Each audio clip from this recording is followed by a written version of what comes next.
میرے پاس آ کر وہ کہنے لگا مجھے پتا ہوتا کہ اس گاؤں میں اتنے ہیرے ہیں تو میں اسے اپنی سلطنت بنا لیتا اور تجھے اپنی لونڈی۔ میں اس کی اس بات پر حیران رہ گئی۔ لونڈی اور کنیز کی باتیں تو میں کہانیوں میں پڑھ چکی تھی، یہ آدمی کیا کہہ رہا ہے؟ میں نے یہ بات جا کر اماں کو بتا دی تو وہ بھی پریشان ہو گئی۔ پھر اس بات کا نتیجہ 1 ہفتے کے بعد نکلا تھا۔ ایک شام جب کہ اماں ابا اور ہم سب پرسکون ہو کر اپنے کمرے میں اپنے گھر میں بیٹھے تھے کہ ہمارے گھر کے دروازے پر دستخط ہوئی اور چودھری الیاس ہمارے گھر آیا تھا۔ ہم نے اس کا استقبال کیا۔ وہ میرے باپ کی عمر کا تھا۔ بس یہی سوچ کر میں نے اس کے سامنے چائے پانی رکھا تھا، پر اس کی نظریں کچھ اور ہی دیکھ رہی تھی۔ وہ ابا سے کہنے لگا، دیکھ شریف، تو مجھے اپنی بیٹی دے دے، میں اس سے نکاح کروں یا اسے اپنی لونڈی بنا لوں، یہ میرا کام ہوگا۔ ہاں، اس کے بدلے میں جتنی زمین چاہے تو لے سکتا ہے۔ ابا چودھری کی بات سن کر دھنگ رہ گئے تھے۔ چودھری صاحب، آپ یہ کیسی باتیں کر رہے ہیں؟ آپ کو میری بیٹی کیوں چاہیے؟ پہلے تو ابا نے سوچا کہ شاید اپنے بیٹے کے لیے میری بیٹی کا رشتہ مانگ رہا ہے، پر اس کے بیٹے کی عمر بھی 30 سال تھی۔ لیکن ابا اس وقت دھنگ رہ گئے جب اس نے اپنا رشتہ میرے لیے مانگا تھا۔ مجھے بہت حیرت ہوئی تھی اور ابا تو جیسے زمین پر ساکت ہو کر رہ گئے تھے۔ چودھری الیاس، آپ یہ کیسی باتیں کر رہے ہیں؟ آپ بھی بیٹیوں والے ہیں، اس کی تو عمر بھی ابھی 11 سال ہے۔ اس بات پر وہ ڈھڈائی سے بولا، تو کوئی بات نہیں، تو بس اسے مجھے دے دے، میں اسے پھولوں کی طرح رکھوں گا۔ ابا چودھری صاحب کی بات سن کر غصے میں آ گئے کہ غریب آدمی کا غیرت دکھانا اتنا آسان نہیں ہوتا۔ ابا نے پھر بھی اس کے سامنے غیرت کا مظاہرہ کیا اور بولے، میں اپنی بیٹی بڈھے کو نہیں دینا چاہتا، تجھے شرم نہیں آتی؟ ہوش کے پجاری لوگوں کی بیٹیوں پر غلط نظر رکھتے ہو۔ تم نے پہلے ہی 3 شادیاں کی ہیں، پر ابھی بھی تمہارا دل نہیں بھرا۔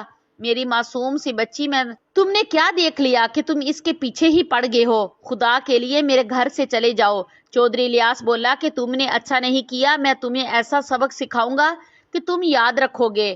پہلے میں تمہاری بیٹی عزت سے مانگ رہا تھا، پر اب میں اسے زبردستی لے کر جاؤں گا۔ یہ سن کر ابا کو بہت زیادہ برا لگا تھا، وہ ڈر بھی گئے تھے، اگرچہ انہوں نے اپنی بیوی اور بیٹی کے سامنے اس شخص کو تو کچھ نہیں کہا تھا، لیکن میں جان گئی تھی کہ ابا کو یہ سب اچھا نہیں لگا اور وہ اماں کو بھی محتاط رہنے کا کہہ رہے تھے۔ اس کے بعد تقریباً 1 مہینے ہمیں چودھری دھمکیاں دیتا رہا، کہتا رہا کہ اپنی بیٹی مجھے دے دو ورنہ اچھا نہیں ہوگا۔ ابا ہر بار انکار کرتے رہے، پر اب ابا گہری سوچوں میں گم رہے تھے۔ 2 دن گاؤں سے باہر چلے جاتے تھے، وہ نہ جانے کس سے ملنے جاتے تھے، یہ بات میری سمجھ میں نہیں آتی تھی۔ پھر جب وہ گھر آتے تھے، اماں کو ہمیشہ امید دلاتے اور کہتے کہ چودھری کی مہلت ختم ہونے سے پہلے ہی میں کچھ ایسا کروں گا کہ ہماری بیٹی ہمیشہ کے لیے محفوظ ہو جائے گی۔ پر میں نہیں جانتی تھی کہ ابا میرے لیے کیا کرنے والے ہیں۔ میں پھر ایک رات یہ واقعہ ہو گیا اور پھر مجھے وہ نقاب پوش آ کر چارپائی میں اٹھا کر میرے گھر سے لے گئے تھے۔ میں خاموش تھی، میں جانتی تھی کہ ابا میرے لیے کچھ غلط نہیں سوچ سکتے۔ ماں باپ ہمیشہ اولاد کا بھلا ہی سوچتے ہیں، وہ کبھی بھی ایسا نہیں کرتے کہ اپنے فائدے کی خاطر اپنی اولاد کو نقصان پہنچا دیں۔ بس میں اسی بات پر مطمئن تھی۔ پھر وہ آدمی مجھے الٹے سیدھے راستوں سے گھماتے ہوئے نہ جانے کہاں لے کر جا رہے تھے۔ میرا نازک سا وجود چارپائی پر جھٹکے کھا رہا تھا۔ میں سوچ رہی تھی کہ آخر ابا نے مجھے ان لوگوں پر بھروسہ کر کے اتنی دور کہاں بھیجا ہے۔ تبھی یہ لوگ ایک دوسرے سے باتیں کرتے ہوئے کہنے لگے، ہم بہت تھک گئے ہیں، ایسا کرتے ہیں یہاں تھوڑی دیر آرام کر لیتے ہیں، تھوڑا تازہ دم ہو کر پھر آگے چلے جائیں گے۔ ان میں سے ایک آدمی چیختے ہوئے بولا، تم ہوش میں تو ہو؟ تم نے بڑے صاحب کی امانت اٹھا رکھی ہے، اگر اسے کچھ ہو گیا تو ہم سب مارے جائیں گے۔ ارے تم پریشان نہ ہو، 2 آدمیوں نے چارپائی کو نیچے زمین پر رکھتے ہوئے کہا تھا۔ میں نہیں سمجھی تھی کہ یہ لوگ مجھے اتنی محبت اور احترام سے کیوں لے کر جا رہے ہیں۔ کیا واقعی ابا نے میرے لیے کچھ اچھا سوچا تھا؟ یہ سوچے میرے ذہن میں میرے مسلسل گردش کر رہی تھی۔ ان لوگوں نے دریا کے کنارے چارپائی رکھی، میں بھی اٹھ کر بیٹھ گئی تھی۔ اب مجھے یہ سب لوگ بالکل بھی برے یا پھر غیر محفوظ نہیں لگ رہے تھے۔ ظاہر ہے میرے ابا نے مجھے ان کے ساتھ بھیجا تھا، کوئی تو اس میں حکمت ہوگی۔ ان میں سے 2 نقاب پوش میرے ساتھ رکے اور باقی دریا پر چلے گئے، شاید یہ لوگ ہاتھ منہ دھونے گئے تھے۔ پھر میں نے دیکھا کہ یہ لوگ دریا کے کنارے کھڑے ہو کر نماز پڑھ رہے تھے۔ اب تو مجھے پکا یقین ہو گیا کہ نماز پڑھنے والے لوگ برے نہیں ہو سکتے، پر میں کیا جانتی تھی میری زندگی میں آگے کیا لکھا ہے، کتنا کرب اور کتنا درد لکھا ہے۔ تھوڑی دیر کے بعد یہ لوگ فارغ ہو کر آئے اور کہنے لگے، اگر تم یہاں پر پریشان نہیں ہو رہی تھی تو ہم ایک مچھلی پکڑ کر اس کا شکار کر کے اسے پکاتے ہیں، تم کھاؤ گی کیا؟ میں نے نفی میں سر ہلا دیا۔ اگرچہ یہ لوگ میرے ساتھ بہت اچھے تھے، پر پھر بھی میں کسی قسم کا خطرہ مول نہیں لینا چاہتی تھی۔ میں نے نفی میں سر ہلا دیا۔ دوسرے آدمی نے پہلے کوئی اشارہ کیا اور بولا، دیکھا تم نے اسے؟ ایسے ہی تو اس خاندان کی اتنی تعریفیں نہیں ہوتی۔ یہ لوگ بہت خودار قسم کے لوگ ہیں۔ میں ان کی باتیں نہیں سمجھی تھی۔ بہرحال 10 منٹ کے بعد وہ چارپائی دوبارہ چل پڑی۔ میں بھی پہلے کی طرح آرام سے لیٹ گئی۔ اب تو مجھے عادت ہو گئی تھی۔ یہ لوگ دریا کا پل پار کرنے لگے تو میرا دل زور زور سے دھڑکنے لگا تھا۔ میں نے چارپائی کو کھینچ کر پکڑ رکھا تھا۔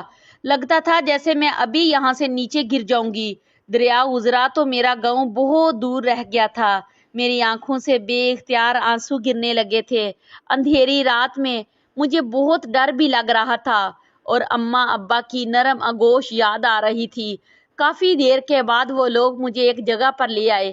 میں جس جگہ پہنچی تھی وہ بہت ہی الگ اور پرسکون سی تھی۔ ایک بڑی سی حویلی پر میری نظر پڑی، جہاں پر روشنیوں سے جگمگاتی ہر چیز تھی۔ حویلی کے شاندار دروازے پر مجھے اتارا گیا تھا۔ چارپائی سے میں اتری ہی تھی کہ اس آس پاس شور شروع ہو گیا۔ چھوٹی چھوٹی لڑکیاں خوشی سے میری طرف کھڑی تھی۔ یہ تقریباً 3-4 لڑکیاں تھیں۔ ان کے پیچھے پیچھے ایک بڑی عمر رسیدہ عورت آ گئی، جو تقریباً عمر میں 40 سال کی لگتی تھی۔ اس نے مجھے دیکھا تو بولی، آ گئی ہو بیٹی، تمہیں مبارک ہو، تمہارے قدم اس حویلی میں بہت زیادہ مبارک ثابت ہوں گے۔ میں تمہارے والد کو جانتی ہوں، بڑے ہی شریف اور نیک انسان ہیں۔ یہ کہہ کر اس عورت نے مجھے ہاتھ سے پکڑا اور اندر کمرے میں لے گئی۔ میں نے دیکھا کہ اس کمرے میں 2 بڑے بڑے پردے لگے ہوئے تھے۔ پردے کے ایک طرف مجھے بٹھایا گیا، جبکہ دوسری طرف جانے کون تھا یہ میں نہیں جانتی تھی۔ عورت کہنے لگی، بیٹا اب تمہاری شادی ہونے جا رہی ہے، وہ بھی ایک بہت ہی اعلیٰ نسب کے انسان سے۔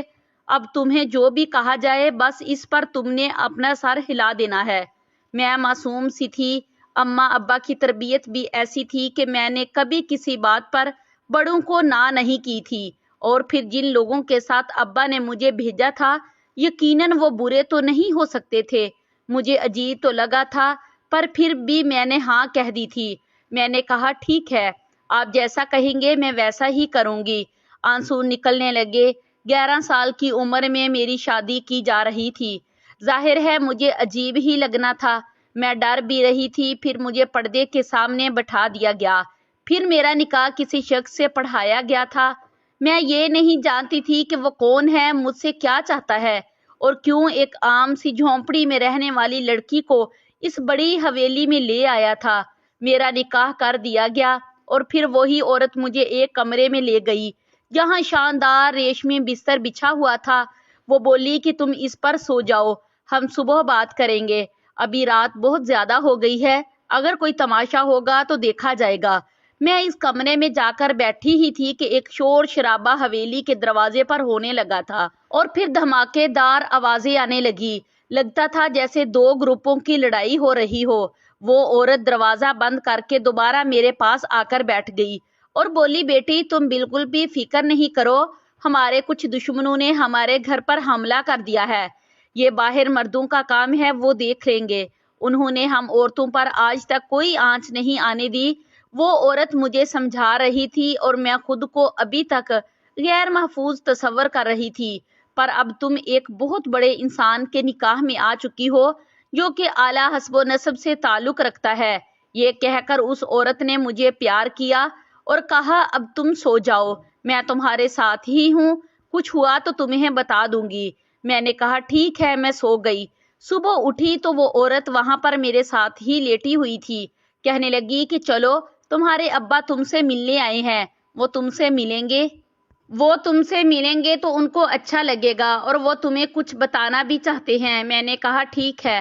میں بہت خوش ہو گئی کہ ابا مجھ سے اتنی دور سے ملنے آئے ہیں۔ میں باہر گئی تو ابا بڑے سے کمرے میں بیٹھے ہوئے تھے، ان کا سر جھکا ہوا تھا اور وہ بہت مطمئن تھے۔ مجھے دیکھتے ہی میرے قریب آ گئے، میرے سر پر ہاتھ رکھا اور میرے ساتھ بیٹھ گئے۔ پھر بولے، میری پیاری بیٹی، کہ میں نے تمہیں بتائے بغیر اتنا بڑا فیصلہ کر لیا، پر مجھے اتنا معلوم ہے میری بچی مجھے شرمندہ نہیں کرے گی۔ تم نے میرا سر فخر سے بلند کر دیا۔ جو میں نے کہا تھا ویسا ہی ہوا ہے۔ تم نے ان لوگوں کے سامنے بدتمیزی نہ کر کے میرے لیے بہت بڑی آسانی کر دی۔ بیٹا، مجھے تم سے اتنی سی عمر میں اتنی ہی توقع نہیں تھی کہ تم میری تربیت کا اتنا مان رکھو گی۔ میں ابا کے پاس بیٹھی تھی، ابا مجھے پیار کیے جا رہے تھے۔ کبھی ابا میرے سر پر بوسہ دیتے تو کبھی خوش ہو کر مجھے گلے لگا لیتے۔ میں نے کہا، ابا یہ کون لوگ ہیں جن کے ساتھ میری شادی ہوئی ہے؟ ابا بولے، بس بیٹا، تمہاری شادی جس سے ہوئی ہے اس کا نام نواب سلیم ہے اور وہ واقعی ایک عظیم انسان ہے۔ تمہیں بہت زیادہ خوش رکھے گا۔ اس حویلی کا وہ واحد مالک ہے، کیونکہ الیاس پاگلوں کی طرح تمہیں ڈھونڈ رہا ہے۔ اس وقت وہ بہت غصے میں ہے۔ اسے لگتا ہے کہ میں نے تمہیں کہیں چھپا رکھا ہے۔ گھر میں آ کر اس نے پورے گھر کی تلاشی لی ہے۔ تمہاری ماں کو بھی بہت باتیں سنا رہا تھا، کہہ رہا تھا کہ تم جہاں بھی ہوگی وہ تمہیں ڈھونڈ لے گا، پر اب ایسا نہیں ہو سکتا۔ اس کی طبیعت نواب سلیم نے صاف کر دی ہے۔ نواب سلیم کے لیے تم زندگی موت کا مسئلہ ہو، کیونکہ تم اس کی عزت بن چکی ہو۔ بیٹا، تم فکر نہیں کرو، جب تم اپنے شوہر کو دیکھو گی تو تمہیں میرا فیصلہ برا نہیں لگے گا۔ میری آنکھوں سے آنسو نکلنے لگے تھے، پر میں خاموش بیٹھی رہی تھی۔ میں نے کسی قسم کی دکھ کا اظہار نہیں کیا تھا۔ میں ابا کو پریشان نہیں کرنا چاہتی تھی۔ ابا حویلی سے چلے گئے تھے اور وہ عورت دوبارہ میرے پاس آئی اور بولی، تم جا کر غسل خانے میں نہا لو، تیار ہو جاؤ، میں نے تمہیں عروسی جوڑا پہنانا ہے۔ عورت کی بات سن کر میں جا کر نہا دھو کر تیار ہو گئی۔ اس نے مجھے سرخ رنگ کا جوڑا پہنا دیا اور بولی، آج تمہارا شوہر تم سے ملنے آئے گا، سو تم نے تیار رہنا ہے۔ میں بھی خوش ہو گئی۔ جس سے میری شادی ہوئی تھی وہ مجھے دیکھ تو لے۔ میں نے اپنے آپ کو خوب سجایا تھا، پر میں تھی تو بچی ہی، مجھ میں وقت سے پہلے عقل آ چکی تھی۔ پھر تیار ہو کر بیٹھی تھی، تبھی دروازہ کھلا اور میرا شوہر جب میرے سامنے آیا تو میں دھنگ رہ گئی۔ وہ تو میرے جیسا ہی نوجوان تھا، اس کی عمر تقریباً 18 سال ہو گئی۔ اسے دیکھ کر میرا دل خوش ہو گیا۔ نواب سلیم آپ کا نام ہے؟ میں نے پوچھا تو وہ ہنس پڑا۔ ہاں جی، میرا نام ہے، اور تم میری بیوی ہو، مجھے تم پر فخر ہے، تم بہت ہی اعلیٰ خاندان کی لڑکی ہو، مجھے اپنی نسل کے لیے تم جیسی لڑکی کی ضرورت تھی۔ میں تو اس کی باتیں سن کر حیران رہ گئی تھی۔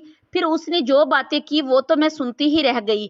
وہ بولا کہ ہم کچھ سال بعد ہی شادی کر سکتے تھے، مگر تمہارے گاؤں کا چودھری تمہارا دشمن بن گیا تھا، اس نے تمہارا جینا حرام کر دیا تھا، اس لیے یہ شادی بڑی مجبوری میں کرنا پڑی ہے۔ ہم نواب لوگ ہیں اور وہ ہمارے سامنے کچھ بھی نہیں ہے۔ میں اسے ایسا سیدھا کروں گا کہ وہ یہ گاؤں ہی چھوڑ کر بھاگ جائے گا۔ میرے شوہر نے مجھے ایسی باتیں بتائی کہ میں اس بات پر قائل ہو گئی کہ میری شادی کم عمری میں ہوئی تو اچھا ہوا ہے۔ مجھے زندگی دیکھنے کا موقع ملے گا اور میں اپنے شوہر کے ساتھ بڑی ہوں گی۔ اس شخص کے ساتھ جس کے ساتھ مجھے زندگی گزارنی ہے، میں اسی کے ساتھ رہوں گی، تو زندگی کتنی خوبصورت ہوگی۔ پھر اس نے مجھے جو بات بتائی، مجھے تھوڑی پریشانی بھی ہوئی تھی، پر میں خاموش رہی۔ وہ بولا کہ تم اپنے خاندان کے بارے میں جانتی ہو کیا؟ مجھے اپنے خاندان کے بارے میں کچھ پتہ نہیں تھا۔ تب وہ بولا، تمہارا تعلق بھی ایک اچھے خاندان سے ہے، بس حالات ایسے بن گئے کہ تم لوگ جھونپڑی میں رہنے پر مجبور ہو گئے تھے۔ اصل میں تمہارے باپ نے اپنی پسند سے ایک غریب لڑکی سے شادی کر لی تھی، جس کی وجہ سے تمہارے دادا نے انہیں گھر سے نکال دیا تھا اور اپنی ساری جائیداد سے آگ کر دیا تھا۔ اور دوسری بات یہ، اور میں نے تم سے پسند کی شادی کی ہے۔ میں نے ایک بار تمہیں دیکھا تو پہلی نظر میں ہی تمہیں دل دے بیٹھا تھا۔ پھر جب تمہارے باپ سے رشتے کی بات کی تو انہوں نے بتایا ابھی تمہاری عمر 11 سال ہے، مگر تم دیکھنے میں 18 سال کی لگتی ہو۔ انہوں نے بتایا کہ یہ چیز انہیں وراثت میں ملی ہے۔ ان کے خاندان کی بہت سی لڑکیاں کم عمری میں ہی جوان ہو جاتی تھی، پھر مجبوراً ان کی شادی جلدی کرنا پڑتی تھی۔ اور یہ بھی بتایا کہ الیاس تم پر بری نظر رکھتا ہے، وہ کسی بھی وقت تمہیں اٹھا کر لے جاتا۔ اب تم سے شادی کرنا بھی میری مجبوری بن گئی تھی، ورنہ تمہاری جان کو بھی خطرہ تھا۔